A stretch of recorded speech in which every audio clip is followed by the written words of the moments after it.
जब जीरो दिया मेरे भारत ने मेरे भारत ने दुनिया को तब गिनती आई। तारों की भाषा भारत ने दुनिया को पहले सिखलाई। देता न दशमलव भारत तो यूं चांद पे जाना मुश्किल था। धरती और चांद की दूरी का अंदाजा लगाना मुश्किल था। सभ्यता जहां पहले आई, सभ्यता जहां पहले आई, पहले जन्मी है जहां पे कला। अपना भारत वो भारत है जिसके पीछे संसार चला, संसार चला और आगे बढ़ा। यूं आगे बढ़ा बढ़ता ही गया। भगवान करे ये और बढ़े, बढ़ता ही रहे और फूले फले, बढ़ता ही रहे और फूले फले। चुप क्यों हो गए?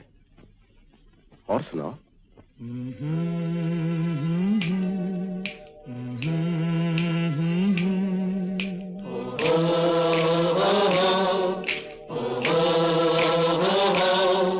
है प्रीत जहां की रीत सदा,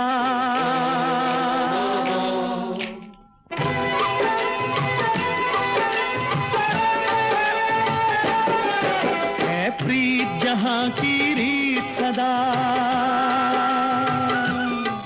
है प्रीत जहां की रीत सदा। मैं गीत वहां के गाता हूँ, भारत का रहने वाला हूँ, भारत की बात सुनाता हूँ। है प्रीत जहां की रीत सदा।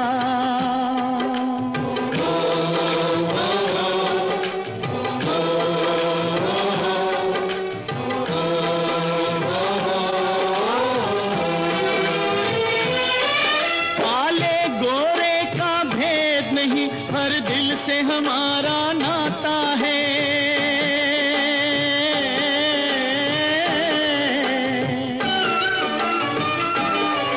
कुछ और न आता हो हमको, हमें प्यार निभाना आता है।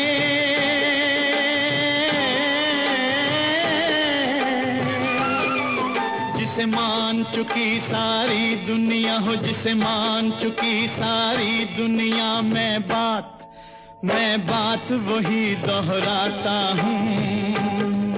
भारत का रहने वाला हूँ, भारत की बात सुनाता हूँ। है प्रीत जहां की रीत सदा।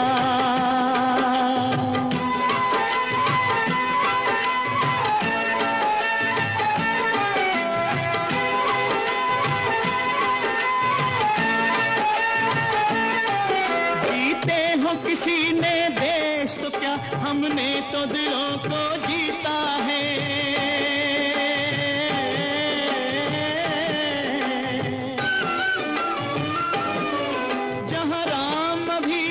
है नर में, नारी में अभी तक सीता है।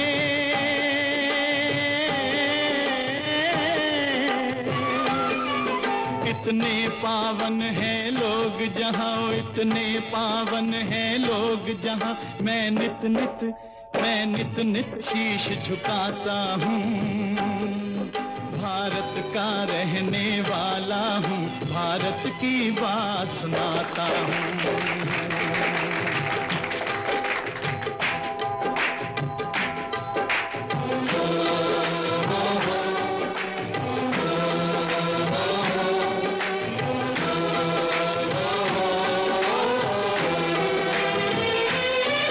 इतनी ममता नदियों को भी जहाँ माता कह के बुलाते हैं।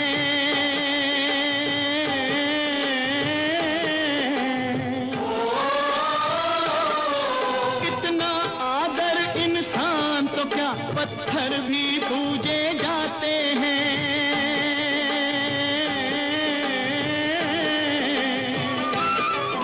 उस उस धरती पे मैंने जन्म लिया हो, उस धरती पे मैंने जन्म लिया। ये सोच के मैं इतराता हूँ, भारत का रहने वाला हूँ, भारत की बात सुनाता हूँ। है प्रीत जहाँ की रीत सदा,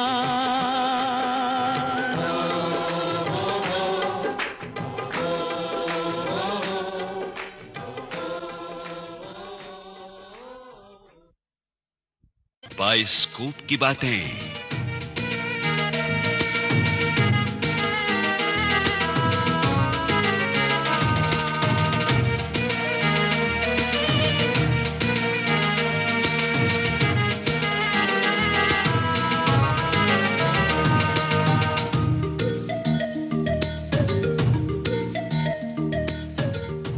पूरब में सूरज उगता है और संसार उजाले से भर जाता है।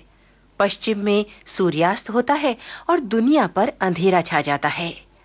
आज होंगी इसी उजाले और अंधेरे का बखान करने वाली फिल्म की बातें।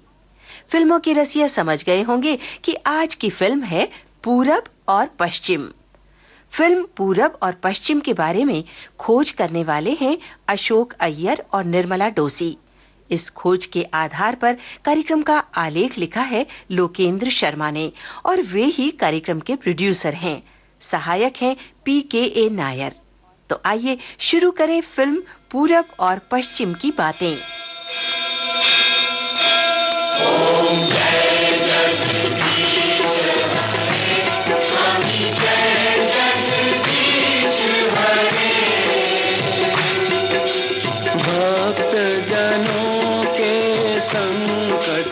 दास जनों के संकट दूर करे, ओम जय जगदीश हरे।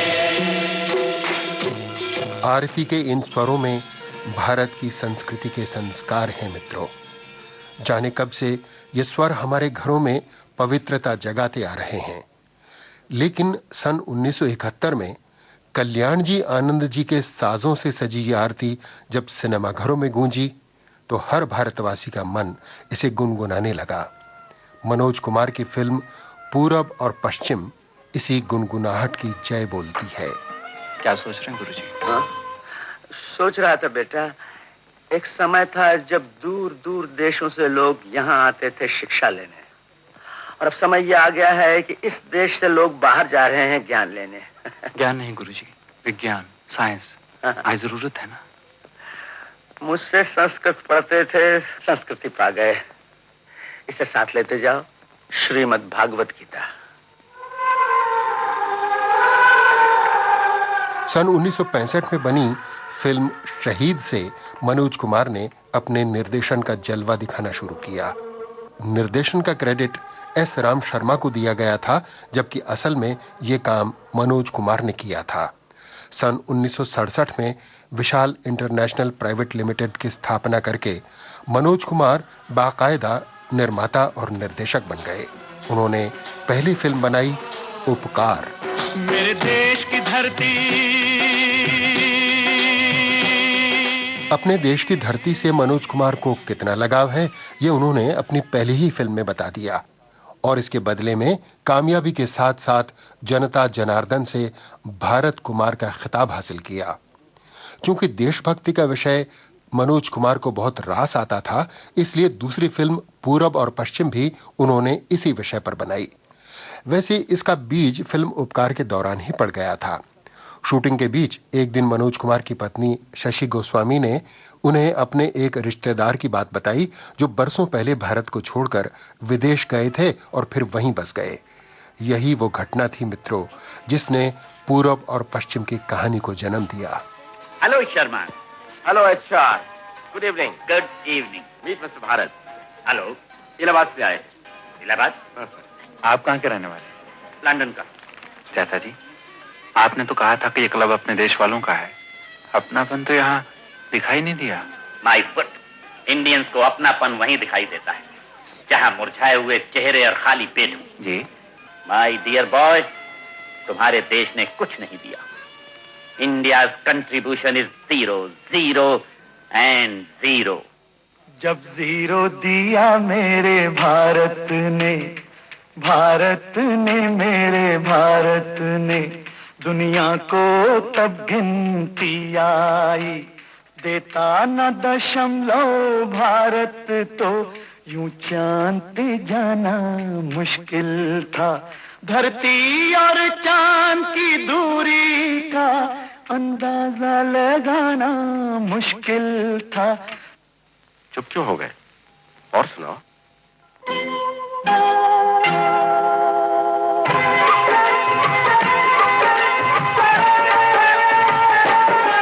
है प्रीत जहां की रीत सदा,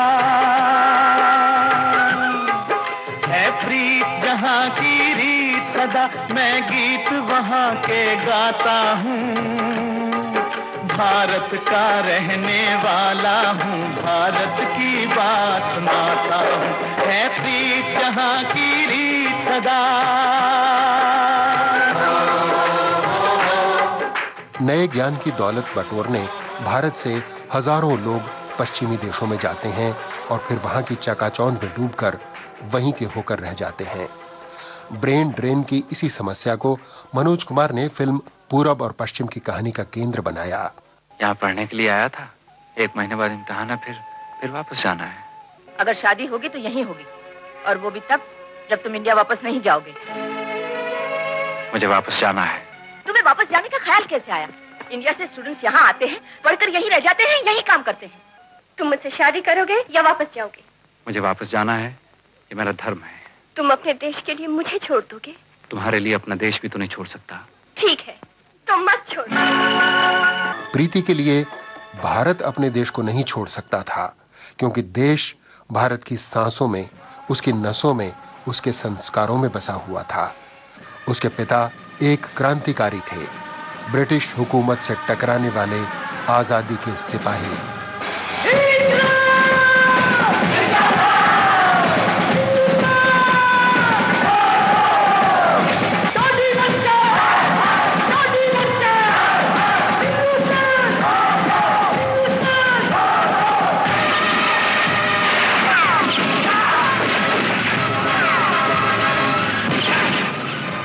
कहीं वंदे मातरम, कहीं हिंदुस्तान छोड़ दो, कहीं टोडी बच्चा हाय हाय और कहीं गोलियों की आवाजें। आजादी से पहले भारत की गलियों में यही सब सुनाई देता था। उन्हीं दिनों जब एक दिन आसमान प्रलय जैसा बरस रहा था, सब ओर जल थल हो रहा था, तभी इलाहाबाद के एक घर में घुटने घुटने पानी में चलता हुआ, पुलिस से छुपता छुपाता ओम अपने घर आया और आंगन से ही उसने पत्नी को पुकारा। गंगा। आवाज सुनकर पड़ोस में रहने वाले गुरुजी ने खिड़की से झांक कर देखा। ओम ने उन्हें दूर से ही प्रणाम किया। गुरुजी ने भी दूर से ही आशीर्वाद दिया और फिर अपने बेटे हरनाम को बुलाकर एक काम सौंपा। हरनाम ओम आया है। ओम? हाँ, उसे जाकर सावधान कर दो कि अंग्रेज सरकार ने घोषणा किया है कि जो भी उसे पकड़वाएगा उसे हजारों रुपए इनाम मिलेंगे। जा बेटे जा, उसे कह दो उसके लिए घर में रहना ठीक नहीं है, सावधानी से बाहर निकल जाए। जी पिताजी। इनाम के लालच में हरनाम ओम को सावधान करने की जगह पुलिस के पास जा पहुंचा। पुलिस ने घर को चारों तरफ से घेर लिया।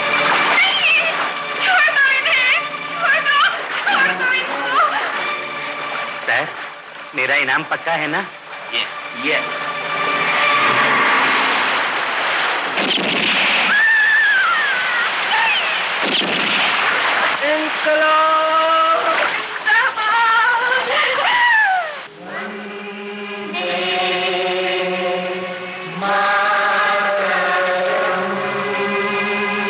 गोलियों की बौछार ने पिता को सदा के लिए खामोश कर दिया और उधर बेटे ने जीवन का पहला स्वर निकाला। लड़का हुआ है।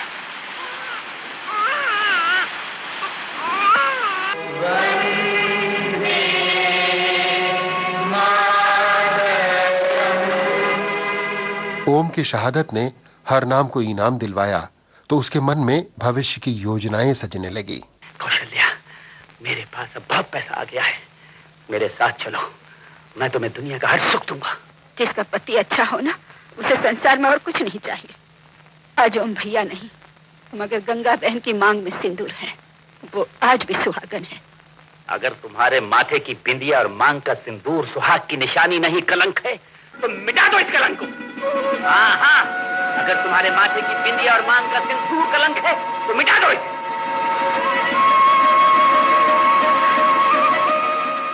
हरनाम ने अपने बेटे ओंकार को गोदी में लिया, रातों रात पहले इलाहाबाद छोड़ा, फिर अपना देश और फिर लंदन की गलियों में जाकर बस गया। हरनाम के जाने के बाद उसकी पत्नी कौशल्या ने एक बेटी को जन्म दिया और उसका नाम रखा गया गोपी। ओम और गंगा के बेटे का नाम रखा गया भारत। ओम और गंगा का पुत्र भारत के अलावा और क्या नाम पाता। समय बीता और देश के आंगन में तिरंगा धारण करके आजादी की दुल्हन उतर आई।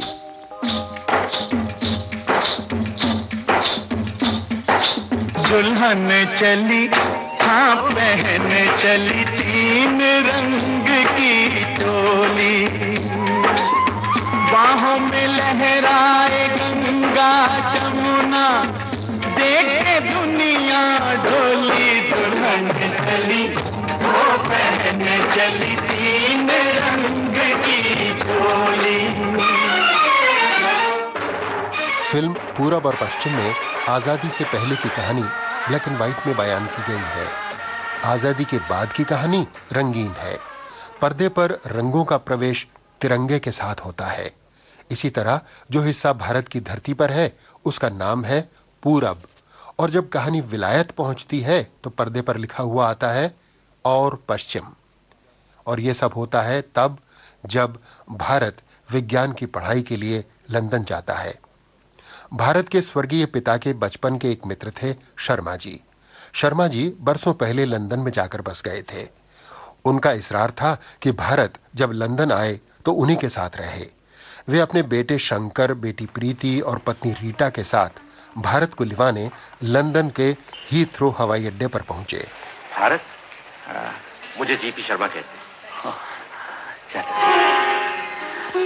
भारत ने बढ़कर पैर छुए तो शर्मा जी सकपका गए। ये है तुम्हारी आंटी, डालेंगे भारत। और फिर भारत ने जब रीटा आंटी के पैर छुए तो वे कुछ समझ नहीं पाई कि वो झुककर क्या कर रहा है। What are you looking for? क्या ढूंढ रहे हो? बेटे यहाँ पांव छूने का रिवाज नहीं। मैं जो हिंदुस्तान में जन्मा पला, जब मैं ही भूल गया तो इसका क्या कसूर? इसने, उसके माँ बाप ने तो हिंदुस्तान देखा तक नहीं। भारत का सोच पूरब के संस्कारों से सजा था, लेकिन यहां लंदन में सबको उसका व्यवहार कुछ अजीब सा लगा। ये पश्चिम था और यहां आकर सब पूरब के तौर तरीकों से बहुत दूर आ चुके थे। Good morning sir. कैसे हैं लालचंद जी? जी? आपने मुझे लालचंद जी कहा? हाँ। लाइफ में पहली बार लालचंद के साथ जी लगा। क्यों? 14-15 इयर्स का था जब साहब के साथ यहाँ चला आया। उस वक्त बच्चा था, वहाँ कोई जी कहता नहीं था, और यहाँ जी कहने का रिवाज है ही नहीं। हाँ, कभी कभार कोई मिस्टर कह देता है। शर्मा जी के बेटे शंकर और बेटी प्रीति ने भारत को अपने दोस्तों से मिलवाया। सब जन्म से भारतीय थे, लेकिन सोच से विलायती। My name is OP. OP मतलब ओम प्रकाश, ओंकार प्रसाद या? No no no no no, just OP. कहाँ के रहने वाले हैं आप? लंदन। लंदन में तो आप रहते हैं, वैसे भारत में कहाँ? भारत? Oh, you mean India? No no no no, मैंने आज तक नहीं देखा। मैंने भी नहीं देखा, इसने भी नहीं देखा, इसने भी नहीं देखा। Hi man. Hi. Meet Bharat. Hi Bharat. क्या नाम बताया आपने? मन। मोहन। ये राधा, गोपियां। बात पसंद आई? जी। By the way, this is Christina. Hi. जब मैं आया था बिल्कुल तुम्हारे जैसा था। कुछ ही दिनों में तुम भी हमारे जैसे हो जाओगे।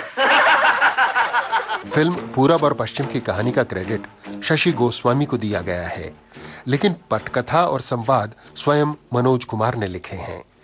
जो स्क्रिप्ट मनोज कुमार ने हिंदुस्तान में बैठकर किताबी ज्ञान और कही सुनी जानकारियों के आधार पर तैयार की थी, उसे इंग्लैंड पहुंचकर बहुत परिवर्तित करना पड़ा। कई घटनाएं, पात्र और स्थान बदले और जोड़े गए। विदेशों में कुल 58 दिनों की शूटिंग हुई। इनमें से 35 दिन लंदन और आसपास के इलाके में हुई। लेकिन विदेशों के प्राकृतिक सौंदर्य की जगह मनोज कुमार को वहां के लोगों का जीवन पर्दे पर उतारना था, क्योंकि ब्रेन ड्रेन के अलावा और भी कई समस्याएं थीं जो हमारे देश के लिए आज भी एक चुनौती बनी हुई है। ऐसी ही एक समस्या के लिए ओम प्रकाश को एक पात्र बनाया गया। तुम फिर आ गए? कितनी बार तुमसे कहा तो मेरा पीछा मत किया करो। जब देखो हाथ फैलाए चले आते हो, भिखारी कहीं के। ये लो पैसे और दफा हो जाओ यहाँ से। Get lost. Come on darling. Mohan अपनी विलायती सखी क्रिस्टीना की कमर में हाथ डाले चला गया तो वहीं खड़े भारत ने उस बूढ़े फकीर को पुकारा। बाबा, मैं चला जाऊंगा। आज मैं बगैर मार खाए ही चला जाऊंगा। आप देश से विदेश आकर अपने देश को बदनाम क्यों करते हैं भीख मांगकर? मैं भिखारी जरूर हूँ, मगर मुझे पैसा नहीं चाहिए। तो क्या मांगते हैं? अपनी बेटी की जिंदगी अपने दामाद मोहन से। जी हाँ। आज से 5 साल पहले मेरी बेटी का ब्याह मोहन से अपने देश भारत में हुआ था। शादी के 4 महीने बाद ये यहाँ पढ़ने के लिए आ गया और अभी तक वापस नहीं गया। मेरी बेटी इसके बेटे को अपने सीने से लगाए दिन रात रोती रहती है। 5 बरस से इसकी राह देख रही है। ये वापस नहीं जाता, ये वापस नहीं जाता। तो आप मोहन को वापस ले जाने के लिए आए हैं? और गंगा मैया की सौगंध खाकर आया हूँ तो उसको वापस लेकर ही जाऊंगा, नहीं तो नहीं। तुम पहले आदमी हो जिसने मुझे मारा नहीं और मेरी बात भी सुनी, वरना मोहन की तरफ से जो भी आया उसने मुझे मारा। भारत ने हमदर्दी दिखाई तो बूढ़े बाबा को जैसे हौसला मिला। कुछ ही दिनों बाद वे एक ट्यूब स्टेशन के बाहर खड़े दिखाई दिए। मैं तुम्हारी राह देख रहा था। अब कुछ परेशान से हैं? हाँ बेटा, मोहन उस परकटी के साथ 2 दिन के लिए यहाँ से बाहर जा रहा है और साथ में प्रीति और उसका दोस्त भी जा रहे हैं। तो जाने दीजिए। जिसने मुझे ये सब बताया उसने साथ में ये भी कहा है कि मोहन शायद वहां उस परकटी से शादी कर। चिंता मत करो बाबा, सब ठीक हो जाएगा।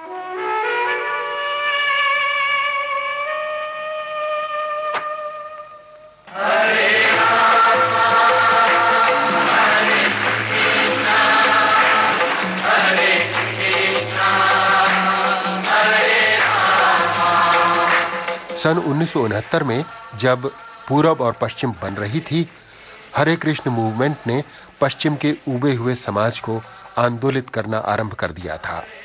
यूरोप के कई देशों में राम धुन गाते हुए गेरुआ वस्त्रधारी गोरे अक्सर दिखाई दे जाते थे। मनोज कुमार ने इस स्थिति का भरपूर फायदा उठाया और शांति की तलाश में राम धुन गाते हुए लोगों को अपनी कथा से जोड़ा। कुछ दिनों से क्रिस्टीना का मिजाज ठीक नहीं है। क्यों, क्या हुआ?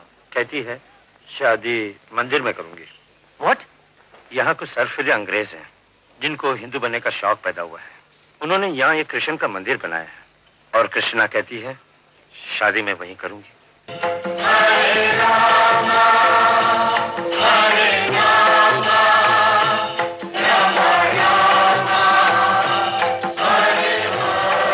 भारत ने समय रहते क्रिस्टीना को सचेत कर दिया था। उसे मोहन के बूढ़े ससुर से भी मिलवाया था और इसीलिए मोहन से प्रेम होने के बावजूद क्रिस्टीना ने मोहन की पत्नी और बेटे को लंदन बुलवाया और मंदिर में मोहन के सामने ले जाकर खड़ा कर दिया। This is your wife and son. Take him back. ये कह रही है ठोकर का जवाब इसको ठोकर से दो।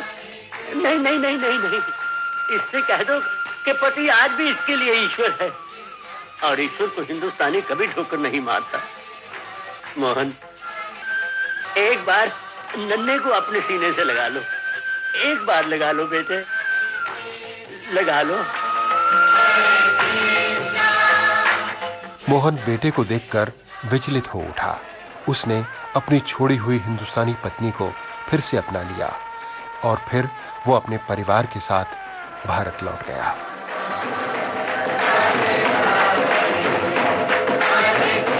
मोहन की ये कहानी फिल्म पूरब और पश्चिम की मूल कहानी से अलग होते हुए भी फिल्म का एक हिस्सा है और ये कहानी पूरब के मूल्यों को पश्चिम की तुलना में वजनदार बनाती है।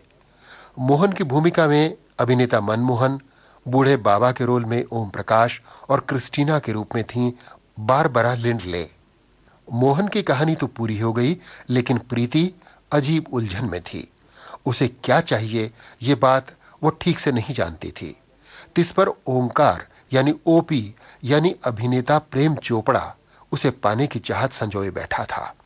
वो बार बार प्रीति के सामने शादी का प्रस्ताव रखता और हर बार प्रीति इनकार कर देती।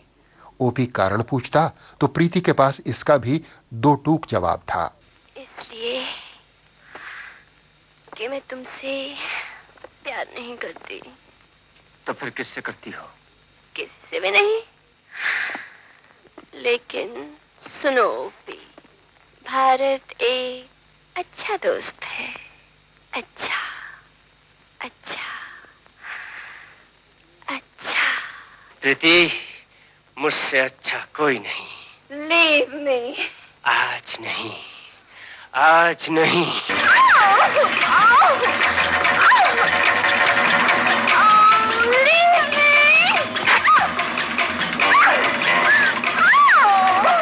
आधी रात और क्लब के सन्नाटे का फायदा उठाते हुए ओपी वहशीपन पर उतर आया। उसने प्रीति के साथ जबरदस्ती करने की कोशिश की, लेकिन तभी भारत वहां आ पहुंचा और उसने ओपी की पिटाई शुरू कर दी। चले जाओ यहां से। अपमानित और आहत होकर ओपी चला गया तो प्रीति ने भारत का शुक्रिया अदा किया। Thank you. प्रीति को भारत ने बचाया, लेकिन उसके भाई शंकर को तो बदल ही डाला। भारत की संगत में शंकर यानी अभिनेता राजेंद्र नाथ एक नया इंसान बन गया। पश्चिमी वातावरण और सोच ने उसे थका रखा था। पूरब का चिंतन उसमें परम शांति और आनंद का बीज बोने लगा।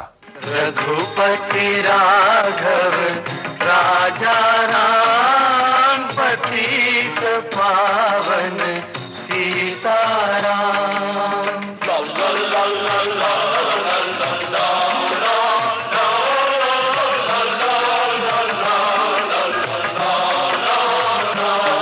शंकर के नए रूप को उसके माता पिता ने भी देखा और इसके लिए उनका मन भारत के प्रति एहसान से भर गया। मेरा बेटा तुम्हारी सोबत में इंसान बन गया। अगर तुम चाहो तो प्रीति का जीवन भी सुधर सकता है। मैं समझा नहीं। बेटे, माँ बाप बेटी का कन्यादान करते हैं ना? चाचा जी। बेटे, मैं जानता हूं कि प्रीति वो सपना नहीं जो तुमने या गंगा भाभी ने देखा होगा, लेकिन ये भी तो सच है कि अगर रास्ते का बहता हुआ पानी गंगा में जा मिले तो उसमें गंगा जल के गुण आ जाते हैं। बेटे, हूं तो तुम्हारे पिता समान, लेकिन हाथ जोड़कर विनती है। चाचा जी, आपको मुझ पर पूरा अधिकार है। मेरे बारे में जो फैसला करना चाहें आप गुरुजी को लिख दीजिए। मुझे मालूम था तुम यही कहोगे। ये लो, गंगा भाभी और गुरुजी का खत। उनकी हाँ के बाद तुम ना नहीं कहोगे।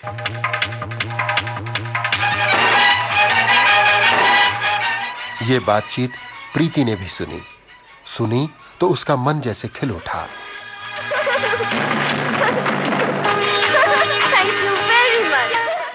लेकिन जब इस बात की भनक ओपी के कानों में पड़ी तो उसका मन सुलग उठा। उसने झूठा फोन करके भारत को एक क्लब में बुलवाया। भारत क्लब में पहुंचा तो एक बंद कमरे में कुछ गुंडों ने उसे घेर लिया और लातों और घूंसों का खेल शुरू हुआ।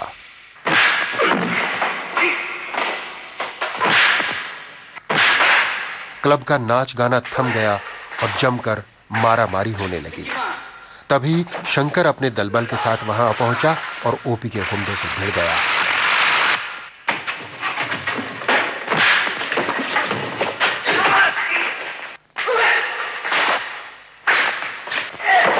गुंडों ने अपनी दुर्गत बनते देखी तो खून खराबे पर उतर आए और उनमें से एक ने टूटी हुई बोतल शंकर के फ्रेंच साथी के पेट में घुसा दी।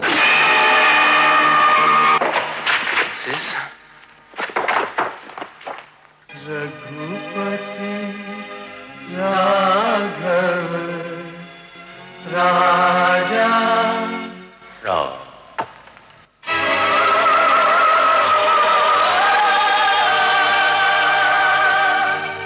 एक आदमी की जान चली गई थी।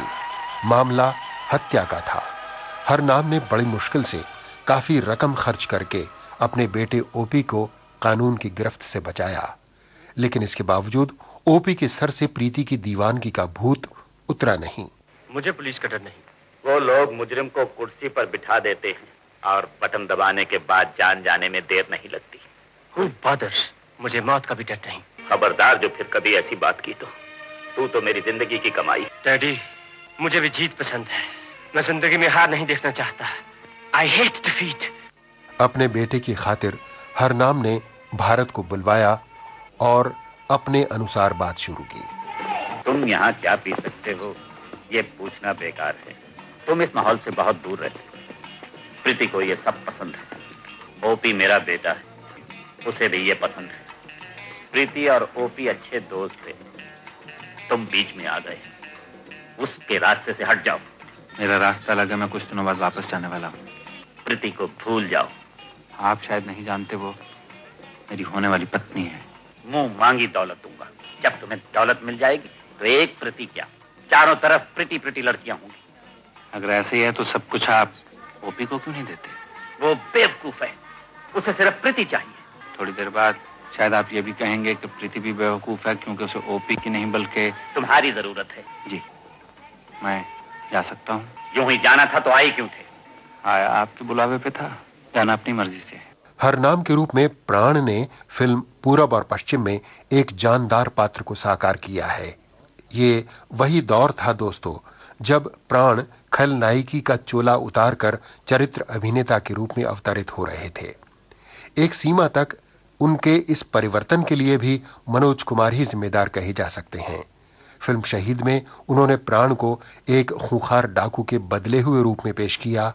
फिर उपकार में उन्हें गांव के फलसफाई सोच का प्रतीक मंगल चाचा बनाया और पूरब और पश्चिम में हरनाम के किरदार में बुरे से भला होते और आत्मग्लानि से भरते हुए दिखाया।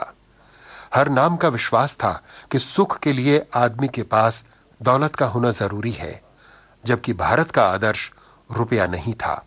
वो एक शहीद क्रांतिकारी का बेटा था। वतन परस्ती उसकी नसों में भरी हुई थी। लेकिन इस बात से बेखबर प्रीति की विलायत परस्त मां भारत को लेकर कुछ और ही सपने देख रही थी। अपना बेटा तो किसी काम का रहा नहीं, अब जल्दी से प्रीति की शादी कर दें ताकि भारत बिजनेस संभाल सके। भारत? क्यों नहीं, जब हमारी शादी हुई थी तो तुमने भी तो डैडी का बिजनेस संभाला था। जरूरी नहीं जो गलती मैंने की थी वो भारत भी करे। गलती? इसमें क्या गलत है? मगर मुझे वापस जाना है। कहाँ? अपने देश। इंडिया? हाँ। क्यों? यहाँ पढ़ने के लिए आया था, 1 महीने बाद इम्तिहान है, फिर वापस जाना है। प्रीति से मैरिज करके तुम इंडिया जाना चाहते हो? शादी भी तो वहीं होगी। ये तुमसे किसने कहा? अगर शादी होगी तो यहीं होगी, और वो भी तब जब तुम इंडिया वापस नहीं जाओगे। मुझे वापस जाना है। मेरी बेटी नहीं जाएगी। कन्यादान के बाद माँ बाप बेटी को घर तो नहीं रखते। तुम्हें वापस जाने का ख्याल कैसे आया? इंडिया से स्टूडेंट्स यहाँ आते हैं, पढ़कर यहीं रह जाते हैं, यहीं काम करते हैं। Brain drain. You shut up. Hare Ram Hare. वहाँ जाकर कोई करेगा भी क्या? वहाँ है ही क्या? भूख, बेकारी, रहने के लिए मकान नहीं, खाने के लिए अनाज नहीं। वहाँ रहकर तुम इतना भी नहीं कमा सकोगे कि मेरी बेटी के लिए मेकअप का सामान खरीद। वहाँ प्रीति को मेकअप की जरूरत ही नहीं पड़ेगी। What nonsense! तुम मुझसे शादी करोगे या वापस जाओगे? शादी के लिए मैंने इनकार नहीं किया। अगर मुझे वापस जाना है तो ये शादी नहीं होगी। शादी नहीं होगी, ये आपका फैसला है। मुझे वापस जाना है, ये मेरा धर्म है। तुम अपने देश के लिए मुझे छोड़ दोगे? तुम्हारे लिए अपना देश भी तो नहीं छोड़ सकता। ठीक है, तुम मत छोड़ो। मैं भी ऐसे आदमी के साथ शादी नहीं कर सकती जिसे मुझसे ज्यादा अपने देश से प्यार हो। Forget it! हरे राम हरे। भारत को अपनी तालीम पूरी करके वापस जाना है, ये बात न प्रीति की समझ में आई और न उसकी मां रीटा की। खुद भी समझो और अपनी बेटी को भी समझाओ। मान लो जो भारत कहता है। प्रीति की ये जिद है कि वो भारत से शादी करेगी।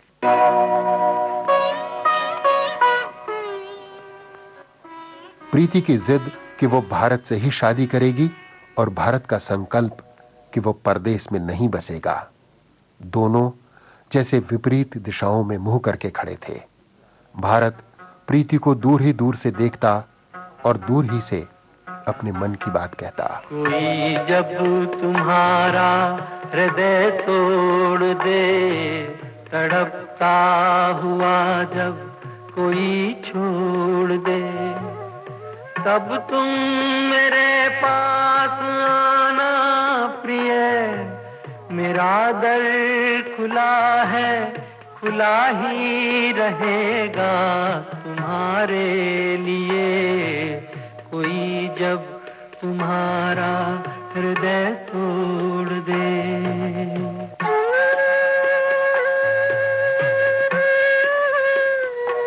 इंदिवर का लिखा ये गाना आज भी बहुत लोकप्रिय है। रेडियो के फरमाइशी प्रोग्रामों में आज भी इसे अक्सर सुना जाता है। इंदिवर के अलावा संतोष आनंद और प्रेम धवन के गीत भी फिल्म पूरब और पश्चिम की कहानी में पिरोए गए। साथ ही पारंपरिक रामधुन और आरती तो थी ही।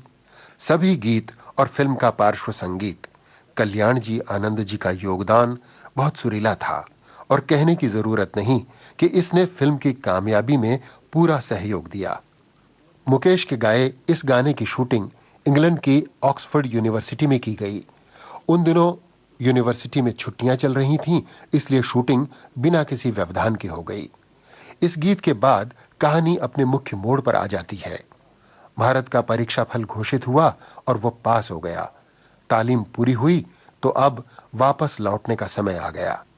प्रीति का भाई शंकर जैसे इसी दिन की प्रतीक्षा कर रहा था। इसी दिन का इंतजार था कि तुम पास हो जाओ और मैं तुम्हारे साथ भारत चलूं। पिताजी, अगर आपकी आज्ञा हो तो हम कल किस लिए? आज क्यों नहीं? वापस अपने देश जाना चाहते हो ना? चले जाओ। अगर तुम वापस नहीं जाओगे तो तुम्हारा देश मर जाएगा, और अगर वापस चले गए तो मैं नहीं मरूंगी। मैं नहीं मरूंगी।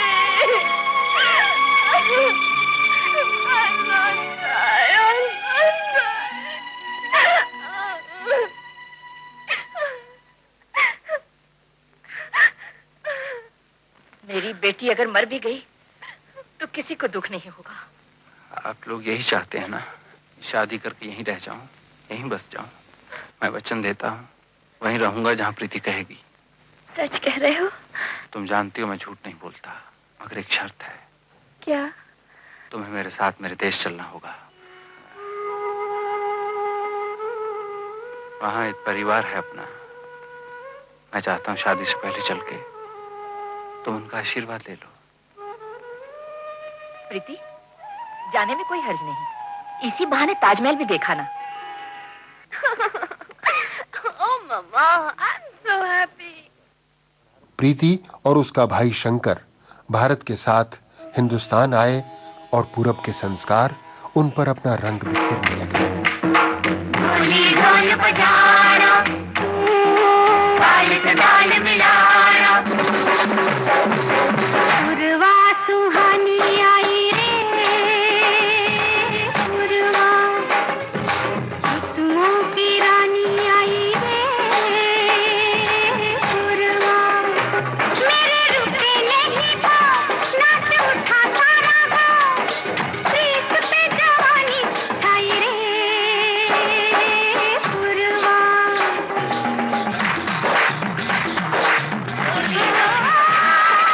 इस गीत को मनोज कुमार के अलावा विनोद खन्ना और भारती पर भी फिल्माया गया है। विनोद खन्ना श्याम की भूमिका में है और भारती यानी गोपी से प्यार करता है, लेकिन गोपी भारत को अपने मन में बसाए उसके इंग्लैंड से लौटने का इंतजार कर रही थी। जब उसने भारत के साथ प्रीति जैसी विलायती गुड़िया को देखा और ये जाना कि दोनों की शादी होने वाली है, तो गोपी बात को मन से लगाकर बैठ गई। मन बीमार हो तो फिर तन भी कहां अछूता रहता है। श्याम गोपी की बीमारी का कारण जानता था। क्या कहते हो तुम? हाँ भारत, गोपी ने मुझसे नहीं तुमसे प्यार किया है। श्याम, जब लंदन से तुम्हारे रिश्ते का खत आया तो उस दिन मैं बहुत रोई। जब तुम वापस आए तो प्रीति तुम्हारे साथ थी। प्रीति को देखकर गोपी ने अपना दुख जाहिर नहीं किया। वो अंदर ही अंदर घुटती रही। पर अब तो डॉक्टर भी घबरा गए।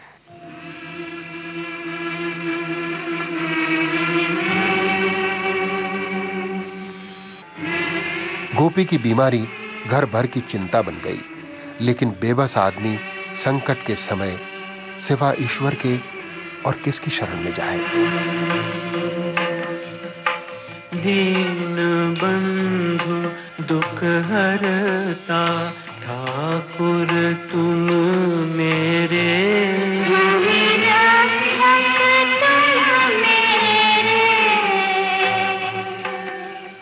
अपने हाथ उठाओ, अपनी शरण बिठाओ, द्वार पड़ा मेरे,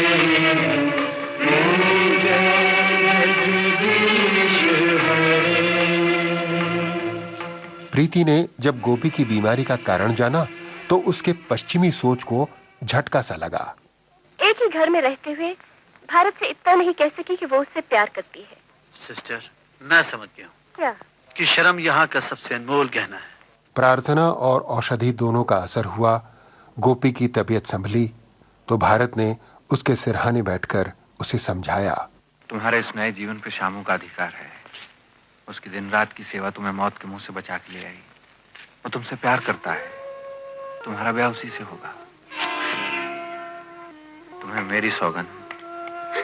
इतनी छोटी सी बात के लिए इतनी बड़ी सौगंध। दादाजी से कह। गोपी बेटी, हमें विश्वास था तो भारत का कहा नहीं टालेगी। इसी विश्वास पर तो हमने लग्न का दिन निश्चित कर लिया है। परसों का दिन बहुत शुभ है। तो शामू के पिता से कह देता हूँ कि परसों का मुहूर्त पक्का है। हर नाम याद आ गया, शायद इसलिए कि वो गोपी का पिता है। गोपी ने भारत की बात मान ली। यह उसके प्रेम और बलिदान का परिचय था। प्रेम और बलिदान पूरब के संस्कार हैं। पश्चिम का इन भावनाओं से जैसे कुछ लेना देना नहीं है। वहां केवल भोग की शिक्षा मिलती है। त्याग पूरब की संपत्ति है। शायद इसीलिए प्रीति को गंवाना ओपी बर्दाश्त नहीं कर पाया और वो नशीली ड्रग्स की तरफ मुड़ गया। LSD ये तुम्हारी जान ले लेगी। तुम्हें प्रीति चाहिए, प्रीति मिलेगी।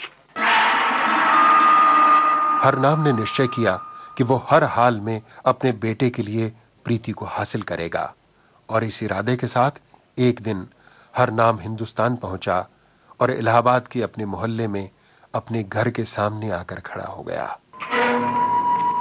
बहू, हरनाम आया है। गोपी, तेरे पिता आए हैं।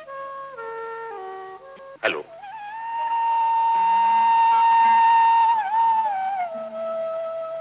ओंकार कहाँ है? लंदन में। साथ नहीं लाए? यहाँ क्या रखा है? तो तुम क्यों लौट आए? सोचा कि पहली और आखिरी बार कह दूं कि मेरे पास बहुत दौलत है। अगर चाहो तो जिंदगी आराम से कट सकती है।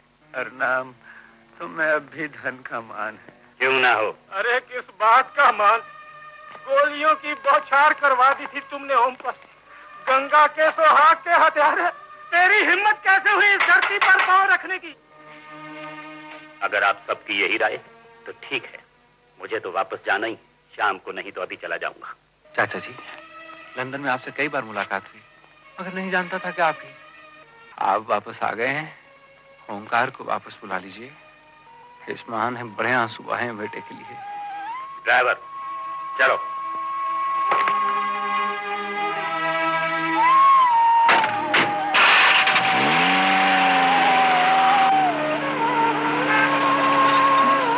हरनाम चला तो गया लेकिन बहुत दूर नहीं जा पाया। गंगा के सूने तट पर बैठकर अपने दर्द को शराब में डुबोता रहा। आया था यहाँ बेटे की खुशी के लिए। बेटी सामने आ गई। हरनाम मोहल्ले से भले ही लौट गया था, लेकिन शाम को वहां गोपी के ब्याह में उसके आने की प्रतीक्षा हो रही थी। जिस आदमी ने बरसों अपने परिवार की खबर नहीं ली, कन्यादान के समय उसकी राह देखना मूर्खता है। हरनाम रुक नहीं पाया। बदहवास हाल में नशे से लड़खड़ाता हुआ वो विवाह मंडप तक पहुंचा। भरे हुए हृदय और भीगी आंखों से उसने कन्यादान किया और धीरे धीरे उसका मन जैसे फिर से अपने घर की तरफ लौटने लगा। हरनाम हिंदुस्तान चला आया था और अब वापस लौटने को उसका जी नहीं कर रहा था, तो उसने ओंकार यानी ओपी को भी वहीं बुलवा लिया। पूरी तरह विलायती रंग में सजा ओंकार आकर द्वार पर खड़ा हुआ तो कौशल्य की ममता छलक आई। तुम मेरी माँ हो? हाँ हाँ बेटे, ये तुम्हारे दादाजी हैं। आओ इनके पैर छुओ। आओ ना। दादा? डैडी, आपने तो कहा था कि हमारा कोई नहीं, सब मर गए हैं, लेकिन ओह आई सी। सुनो, मैं ये नहीं जानता कि तुम मेरी माँ हो या नहीं। मैं सिर्फ इतना पूछना चाहता हूँ कि तुम मेरे डैडी से अलग क्यों हुई? डैडी ने तो दूसरी शादी नहीं की, क्या तुमने दूसरी शादी? नहीं बेटे, ऐसा नहीं कहते, अपनी माँ से ऐसा नहीं कहते। But why not? ऐसा होता है। होता होगा, यहाँ नहीं। एनीहाउ, आज बहुत दिनों के बाद कुछ पिछड़े हुए लोगों से मुलाकात हुई है। Let's celebrate.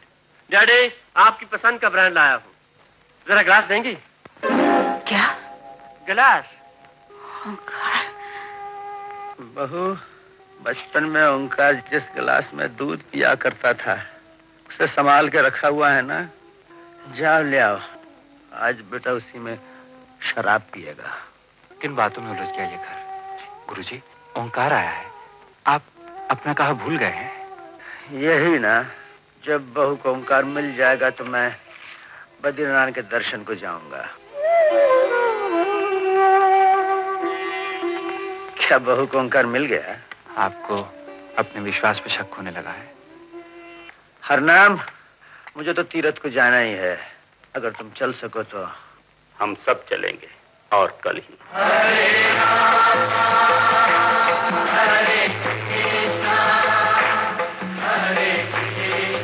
सारा परिवार तीर्थ यात्रा पर चला। प्रीति अब तक हर घटना, हर व्यक्ति को ध्यान से देखती रही थी। पूरब की मिट्टी उसमें संस्कार भरने लगी थी। ऐसे में एक पड़ाव पर भारत ने अपने मन की उलझन उसके सामने रखी। तुम्हें यहाँ कुछ भी अच्छा नहीं लगा? अगर सच बोलूंगी तुम कहोगे यहीं रह जाओ। ना, यहाँ रहने के लिए मैं नहीं कहूँगा। जानते हो यहाँ की सबसे अच्छी बात क्या है? क्या है? यहाँ माँ बाप के लिए औलाद सब कुछ है और औलाद के लिए माँ बाप। मैं इस रिश्ते को कभी नहीं समझी थी, इसीलिए तो चाहती हूँ कि जल्द से जल्द वापस चली जाऊं। मैं आज तक अपने माँ बाप के साथ उनकी बेटी बनकर नहीं रही थी, अब रहूंगी। सब लोग हिमालय के एक पड़ाव पर रुके हुए थे। चारों तरफ बर्फ थी, सर्दी थी, लेकिन ओंकार के तन में वासना सुलग रही थी। वो किसी भी सूरत प्रीति को हासिल करना चाहता था।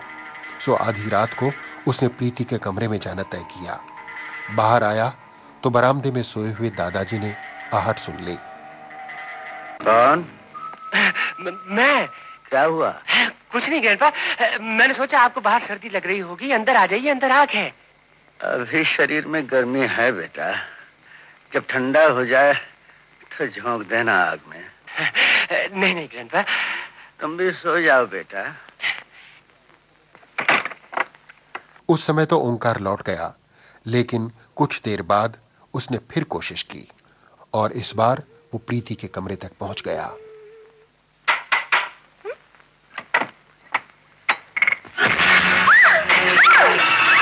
तुम्हारे नजदीक वही आएगा जिससे तुम शादी करोगी। हाँ, कल सुबह अपने आप तुम मुझसे शादी करोगी। बचाव के लिए प्रीति भागकर बाहर आ गई। बाहर चारों तरफ बर्फ थी। दादाजी ने प्रीति को बचाने की कोशिश की तो कुसंस्कारों में पला बढ़ा ओंकार उन पर वार करने से भी नहीं चूका। ओंकार, ये क्या अनर्थ है? छोड़ दो। ओह यू ओल्ड मैन, दफा हो जाओ। क्या? चले जाओ। मैं कहता हूँ यहाँ से चले जाओ। और मैं कहता हूँ छोड़ दो प्रीति को। जानते हो कि नहीं? चिंता मत करो बेटी, देखता हूँ पोता अपने दादा पर हाथ कैसे उठाता है। अरे शोर सुनकर भारत बाहर आया और उसे देखते ही दादाजी को एक तरफ धकेलकर ओंकार भाग खड़ा हुआ। भारत ने सहारा देकर गुरुजी को उठाने की चेष्टा की। गुरुजी, चलिए गुरुजी। मैंने कोई अन्याय किया होगा, आज भगवान ने न्याय कर दिया। आप इसे न्याय कहते हैं? इससे बड़ा अपराध तो पोता दादे पे हाथ। इसमें ओंकार का कोई दोष नहीं, दोष है उसकी शिक्षा का। हर नाम पच्छम पच्छम करता रहा, क्या मिला पच्छम से उसे? पच्छम ने उसे क्या दिया?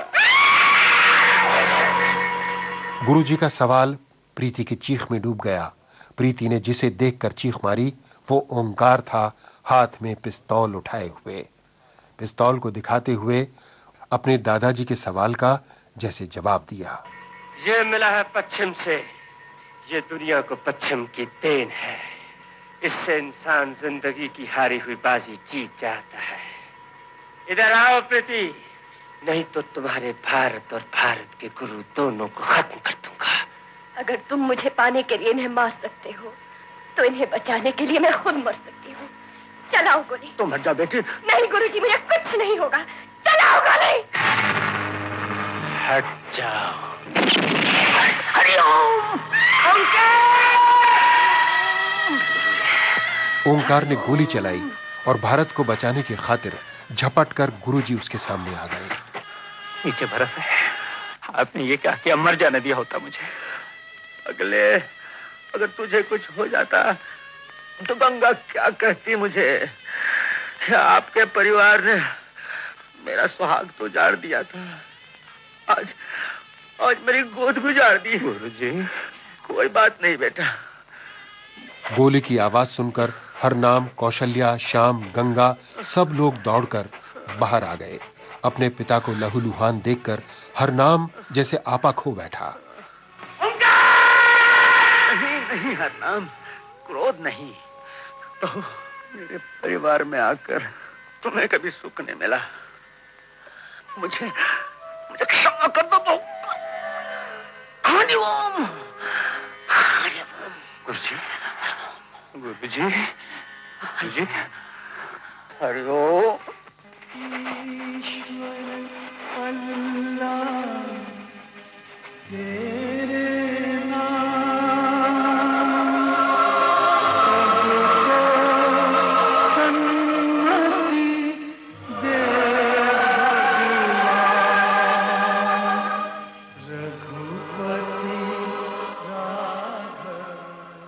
तीर्थ करने का इरादा लेकर आए थे गुरुजी। परम धाम को पा गए। तीर्थ यात्रा के बीच में ही जीवन यात्रा पूरी हो गई और फिर परिवारजनों के कांधों पर चढ़कर शुरू हुई उनकी अंतिम यात्रा।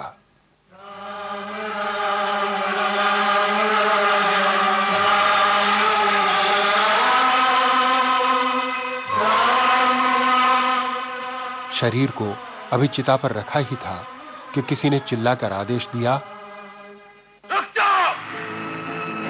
ये रहा भारत, ये रहा जिसने मेरे दादा का खून किया है। ये झूठ है, ये सच है।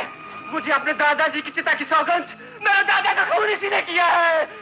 ले चलो इसे और मरने वाले के शरीर को भी। तुम जाके माँ जी को खबर कर दो। पुलिस ने गुरुजी के शरीर को और हत्या के अपराध में भारत को अपनी गिरफ्त में ले लिया। कुछ देर बाद जब सब लोग ठिकाने पर पहुंचे तो कौशल्य के मन में एक ही सवाल था। भारत का क्या हुआ? भारत, हाँ, पोस्टमार्टम के बाद पिताजी का शरीर कल मिलेगा। उनके शरीर की सौगंध, अंतिम संस्कार की कोई भी रस्म उस वक्त तक पूरी नहीं होगी जब तक भारत नहीं होगा।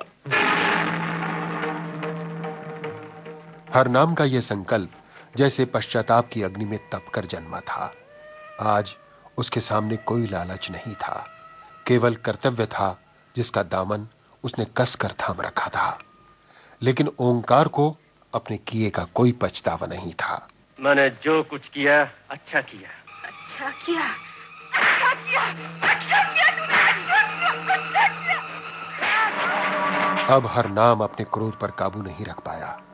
चिता की बिखरी हुई लकड़ियों में से एक उठाकर उसने ओंकार पर प्रहार करना आरंभ किया। बोल, बोल, खून भारत ने किया है। ओंकार ने बचाव के लिए मां को पुकारा। मां, मां मुझे बचा लो, मां मुझे बचा लो, मां। लेकिन कौशल्या का दिल नहीं पसीजा। उसने मुंह फेर लिया। बोल, खून किसने किया है? मेरे साथ चलकर पुलिस वालों से असलियत कहेगा या नहीं? दादाजी का खून मैंने किया है, खून मैंने किया है। तीर्थ यात्रा बीच में ही छोड़कर सब इलाहाबाद लौट आए और अगले ही दिन प्रीति के माता पिता भी लंदन से वहां आ पहुंचे। टेलीग्राम मिलते हम फौरन चल पड़े। भारत का क्या हुआ? भगवान की दया से सब ठीक हो गया है। ओपी जेल में है और भारत अंदर घर में है। आइए। कितने थोड़े समय में प्रीति ने कितना अधिक देख लिया था। प्रेम, त्याग, श्रद्धा, पूजा, आदर, सत्य, कर्तव्य और विनम्रता, कितना कुछ था पूरब में, और पश्चिम कितना सूना था इन गुणों के बिना। लेकिन उसकी मां यहां आई थी वापस लंदन लौटने और प्रीति को साथ में लिवा ले जाने का इरादा लेकर। हाँ हाँ, लंदन वापस जाना है। यहाँ रहकर इतने दिन बेकार हो गए। यहाँ रहकर दिन बेकार हो गए, वहां रहकर जिंदगी बेकार हो गई। उसका कुछ नहीं। क्या मतलब? मैं वापस नहीं जाऊंगा। What do you mean? कह दिया ना, मैं वापस नहीं जाऊंगा। मैं जाऊंगी, प्रीति मेरे साथ जाएगी, भारत जाएगा मेरे साथ। भारत? क्यों? भारत ने मुझसे प्रॉमिस किया था कि वो प्रीति के साथ वापस लंदन जाएगा और शादी करके वहीं रहेगा। कहा था या नहीं? प्रीति, हम कल वापस जाएंगे, अपना सामान बांधो। अगली सुबह जब रीटा चलने को तैयार हुई तो प्रीति उसे कहीं दिखाई नहीं दी। ये प्रीति कहाँ चली गई? प्रीति मंदिर में खड़ी थी, भगवान के आगे हाथ जोड़े, दुल्हन के वेश में, साड़ी पहने, श्रद्धा और प्रेम से भरी हुई प्रीति अब पश्चिम से मुक्त होकर पूरी तरह पूरब में रम चुकी थी। प्रीति कभी वापस नहीं जाएगी। हाँ बेटा, ये उसका फैसला है। तेरा विश्वास जीत गया।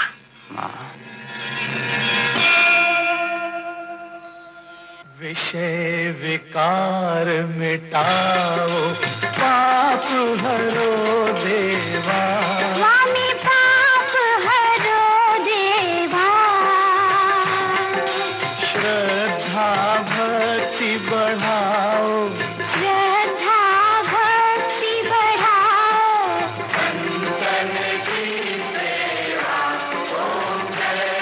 आरती और भगवत भजन के इन स्वरों के साथ ही फिल्म पूरब और पश्चिम पूरी हो जाती है। मित्रों, सिनेमा हॉल से बाहर आते हुए दर्शक पूरी तरह संतुष्ट होता है कि उसे ठगा नहीं गया।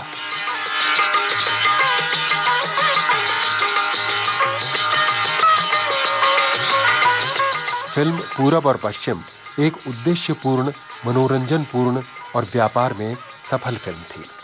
फिल्म की सफलता में कल्याण जी आनंद जी के संगीत का बड़ा योगदान रहा। इसके अलावा चुस्त संवाद और दुरुस्त पटकथा भी सहायक रहे। लेकिन एक सबसे बड़ी बात थी इस फिल्म की कास्टिंग, अभिनेताओं का चुनाव पात्रों के अनुसार। मसलन प्रीति के किरदार में शायद सायरा बानो से अधिक उपयुक्त और कोई अभिनेत्री नहीं रहती। कारण सायरा बानो की शिक्षा दीक्षा विदेशों में हुई थी और उनके उच्चारण में भी अंग्रेजी का प्रभाव था। लेकिन प्रीति का रोल देकर सायरा बानो के इस दोष को मनोज कुमार ने उनके अभिनय का गुण बना डाला।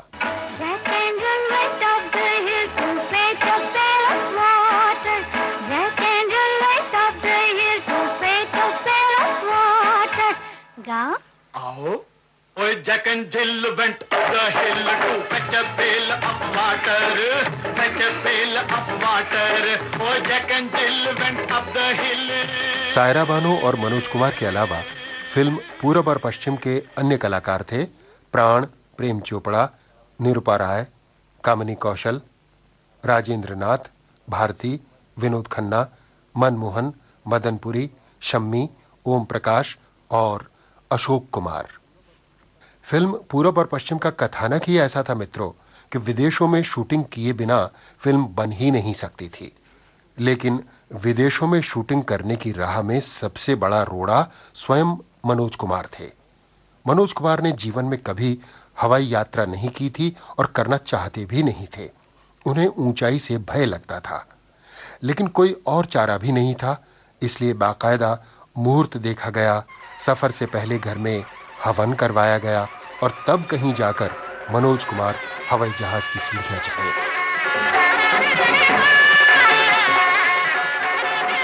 भगवान की आरती फिल्म पूरब और पश्चिम की खूबी है। इसकी शूटिंग के लिए मनोज कुमार ने राज कपूर के फार्म हाउस राजबाग में एक मंदिर का सेट लगवाया था। राज कपूर की फिल्म मेरा नाम जोकर के निर्माण के दौरान मनोज कुमार ने पुणे के समीप यह फार्म हाउस देखा था और तभी से वे इस पर मोहित हो गए थे। मंदिर के अलावा यहां एक छोटा सा मोहल्ला और मार्केट का सेट भी लगवाया गया। चंद्रा बारोट इस फिल्म में मनोज कुमार के मुख्य सहायक थे। मनोज कुमार के साथ काम करने वालों का कहना है कि मनोज कुमार वर्कोहोलिक थे। रात दिन बिना थके वे काम कर सकते थे। मनोज कुमार ने अपनी कलाई से घड़ी उतारकर पत्नी को सौंप दी थी। मनोज कुमार का कहना था कि काम पूजा है और पूजा घड़ी देखकर नहीं की जाती।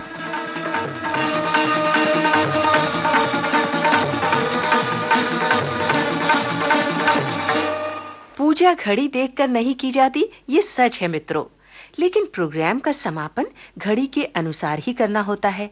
सो फिल्म पूरब और पश्चिम की बातें अब पूरी समझिए।